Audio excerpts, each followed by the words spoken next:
भाग्य और पुरुषार्थ हमारी भारतीय जीवन शैली, भारतीय संस्कृति के दो महान घटक है और ये दोनों एक सिक्के के दो पहलू है।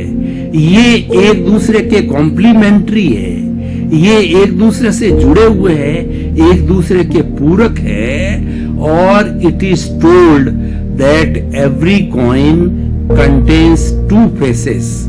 ऐसा दुनिया के अंदर कोई सिक्का नहीं होता जिसके एक ही फेस होती है। उसके कितने ही टुकड़े करो लेकिन उसकी दो सरफेसेस हमेशा रहेगी और वो दो सरफेस है भाग्य और पुरुषार्थ।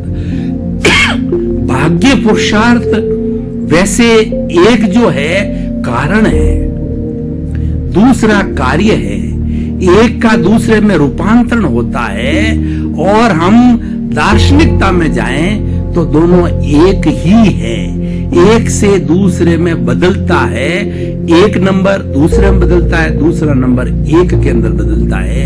आज हम जो कुछ खा रहे हैं या एंजॉय कर रहे हैं वह हमारा भाग्य है और वो कल बीते हुए कल का मतलब पूर्व जन्म का हमारा पुरुषार्थ अच्छा या बुरा पुरुषार्थ है। उस पुरुषार्थ का कन्वर्शन होकर के, ट्रांसफॉर्मेशन होकर के, रूपांतरण होकर के वह आज भाग्य बना। और हर व्यक्ति पुरुषार्थ करता है, बिना पुरुषार्थ के कोई व्यक्ति रह ही नहीं सकता, क्योंकि हमारा मन, वचन, काया, इनको योग कहा जाता है, इनको त्रिगुप्ती कहा जाता है। इसका कार्य यह है कि निरंतर प्रवृत्ति करते रहना। ऐसा कोई प्राणी नहीं है जिसके पास में 3 है या 2 है या 1 है तो उसका निरंतर उपयोग करता है। ऐसा नहीं होता कि उसका उपयोग करे ही नहीं है, क्योंकि ये प्रक्रिया चलती रहती है।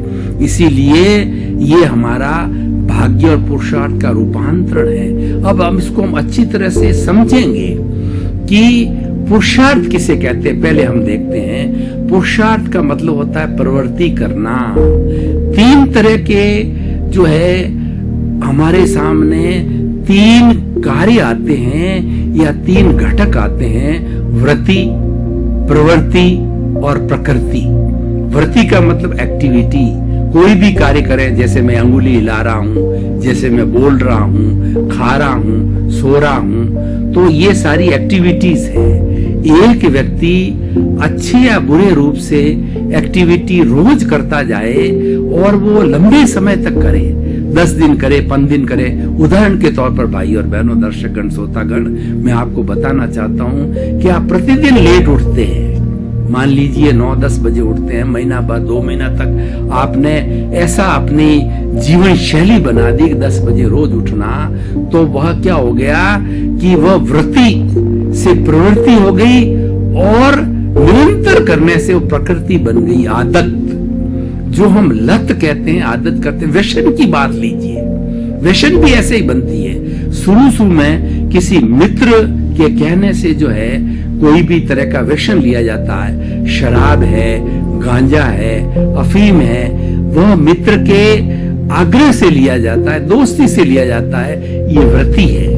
और दूसरा फिर क्या है, उसको थोड़ा स्वाद लगा तो रोज मित्र के पास जाता है और मित्र जो है प्रतिदिन थोड़ा थोड़ा उसको खिलाना चालू करता है, चाहे जर्दा हो, चाहे अफीम हो, चाहे शराब हो, तो ये प्रवृत्ति हो गई। और फिर क्या होता है, अब मित्र ने तो वह खर्चा करना बंद कर दिया, लेकिन वह उसकी प्रकृति बन गई, यानी शरीर उसमें ढल गया, ये व्यसन हो गया, उसके अधीन हो गया। किसी भी वस्तु के अधीन होना ये व्यसन कहलाता है, ये उसकी प्रकृति कहलाती है। अब वापस 10 बजे का समय आया जिस समय वो रोज मित्र के पास जाकर के वो जो है वो अफीम लेता था, वो समय आता है बॉडी अफीम मांगती है, तो ये क्या हो गया, लाचार हो गया, ये व्यसन हो गया, ये प्रकृति हो गई। मैं ये कह रहा था ये तो बुरा पुरुषार्थ है, क्योंकि इस दुनिया के अंदर 3 बातें हैं, गे, हे और उपादेय। हर व्यक्ति को, हर प्राणी को इस जगत के अंदर जो अच्छाई है, बुराई है, ईश्वर ने कोई बुराई नहीं बनाई। ईश्वर अपने आप पे कभी ब्लेम नहीं लेता, क्योंकि ईश्वर सर्वगुण संपन्न है, वो सबका भला करता है। जो बुरा करते हैं वो हम स्वयं करते हैं, हमारे कर्म करते हैं। इसलिए कर्मों के लिए कहा जाता है इस सृष्टि में 33 करोड़ देवता में से कोई कितना भी शक्तिशाली हो तो वह किसी भी व्यक्ति का कोई भला नहीं कर सकता, और कितना ही शक्तिशाली देव हो, मनुष्य हो, तिर्यंच हो, उसका बुरा नहीं कर सकता। करते हैं उसके कर्म करते हैं। इसीलिए कहा गया है को सुख को दुख देत है और कर्म देत झकझोर। उर्जत सुरजत आप ही ध्वजा पवन के फेर। रामदेव जी के मंदिर पर ध्वजा अपने आप जो है ना उल्टी होती है, सीधी होती है, पवन के फेर से होती है। तो हमारा अच्छा बुरा जो होता है हम कर्मों के से होता है।